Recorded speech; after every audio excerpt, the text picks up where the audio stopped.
the dwarf kingdom faces a catastrophic disaster. An earthquake, rare in a century, strikes their mountain stronghold. The dwarf king summons his minister, learning that multiple mines are damaged and the land has lost its fertility. Clearly, something is wrong with the kingdom's mountains.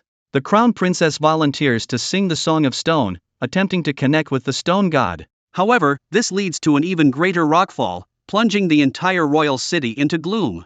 Meanwhile, in the elven capital, Galadriel and others find their once peaceful lives disrupted after donning the 3 elven rings.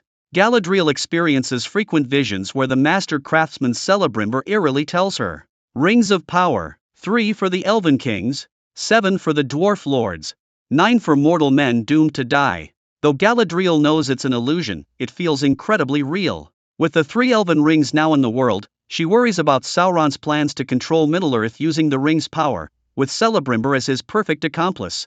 The High King is also uneasy. Since wearing the elven ring, they too see strange visions, Middle-earth in ruins, white towers shrouded in dark clouds. Could these be glimpses of the future? Galadriel volunteers to lead a team to investigate Celebrimbor, fearing Sauron's potential presence.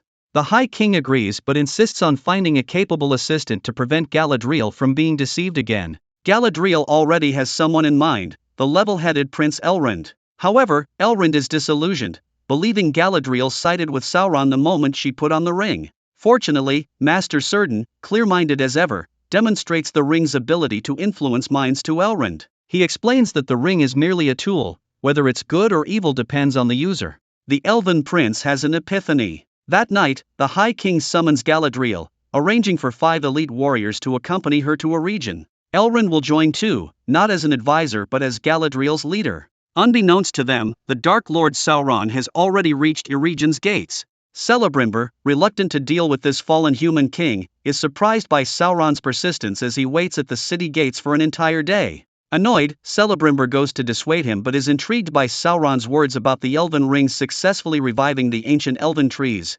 Coincidentally, the High King had sent a message revealing the ring's existence and Sauron's true identity, but the messenger was killed en route by unknown forces.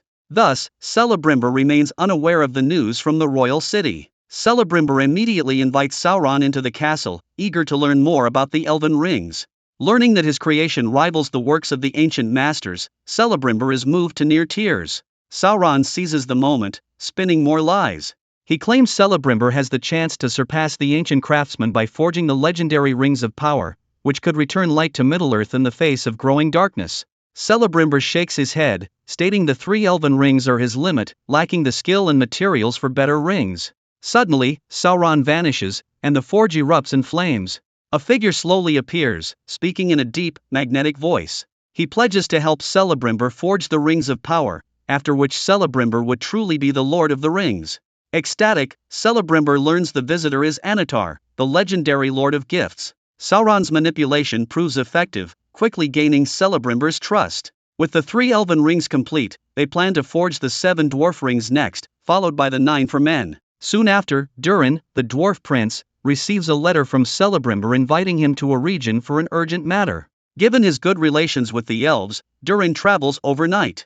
Celebrimbor offers to forge 7 rings of power if the dwarves provide enough mithril, claiming these could restore the dwarven mountains just as the elven rings healed the elven sacred trees. Durin instinctively suspects ulterior motives but, given the kingdom's dire situation, reports back to his father without jumping to conclusions. The old king, though wary of elven divine power, reluctantly agrees to the trade for the kingdom's future. Elsewhere, Elendil, the human commander of Numenor, returns to the battlefield after the volcanic attack by Adar. Having sent the injured queen back to the royal city, he searches in vain for his son Isildur. Forced to retreat with his troops, Elendil is surprised when Isildur's horse refuses to leave, breaking free and fleeing. The horse reaches the edge of the dark forest, escaping several patrolling orcs before heading deeper into the woods. It follows a scent trail to a dark cave, miraculously finding Isildur wrapped in spider webs, surrounded by small spiders. With the horse's help, Isildur frees one arm and reaches for his dagger. A captured orc also awakens, and their struggle alerts the Spider Queen. The unfortunate orc's skull is immediately crushed. Isildur barely protects himself with the dagger but is exposed to the spider's venomous fangs.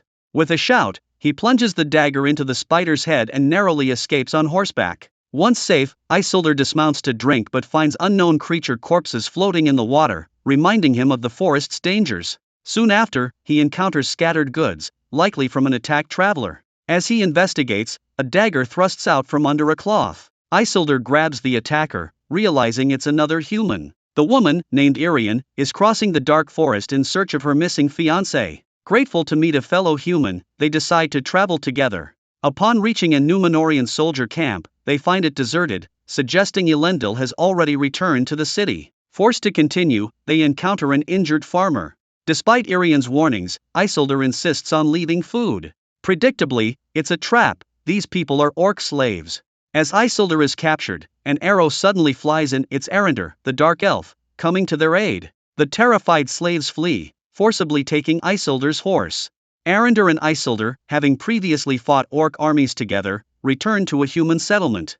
They arrive during a funeral for the village's only female doctor, who succumbed to an arrow wound from an orc battle. Arendur, grief-stricken, tries to console the doctor's son, Theo, but is rebuffed. Enraged, Arendur vows to destroy the orcs and avenge the doctor. However, the orcs have grown stronger. Adar, preparing for Sauron, has been recruiting allies, even attracting mountain trolls from the Grey Mountains as formidable battlefield assets. Meanwhile, Isildur, still longing for his horse, learns from Theo about the slaves' camp location. They venture deep into the jungle, spotting a large bonfire with Isildur's horse nearby. As Isildur attempts to untie it, the noise alerts the slaves. Theo suddenly appears, showing a fake scar on his arm and claiming to be a slave. The ruse is quickly discovered, but before they can be captured, a flying axe takes down the slaves one by one. Theo is then lifted by an enormous figure. Back in Númenor, Elendil returns to learn of the old king's death. Despite being a military commander, he senses political undercurrents, especially from the influential high priest. The priest boldly enters the queen's chamber, showing no respect as he demands she wear red at her upcoming coronation, implying submission to him. The queen firmly refuses, recalling her father's choice of white at his coronation, which was blessed by the great eagles. On the day of the regent queen's formal coronation, Commander Elendil wholeheartedly supports the legitimate heir, but opposition is substantial, including from his own sister. She produces an elven stone for predicting the future, accusing the queen of following dark magic and causing numerous soldier deaths in Middle-earth. The high priest seizes the moment, ordering soldiers to destroy the elven stone. Elendil tries to intervene but is thrown back by its magical power, further convincing the public of its ominous nature. Amidst the chaos, a clear cry rings out as Númenor's great eagle appears, traditionally heralding the birth of a new monarch. The high priest, seizing the opportunity, approaches the giant bird. His supporters chant his name, as if he were the true king of Númenor. Meanwhile, in the elven city of Eregion, the craftsman Celebrimbor begins forging the rings of power. After preparations, dwarf prince Durin produces a piece of mithril. Sauron deliberately holds it before throwing it into the scorching furnace. This concludes the content of the Rings of Power Season 2, Episodes 2 and 3. This time, they gave a special close-up of Sauron during the ring forging. While it was uncertain if the 3 elven rings were problematic, the rings forged this time are definitely questionable. Viewers with different opinions are welcome to discuss in the comments section. See you in the next episode.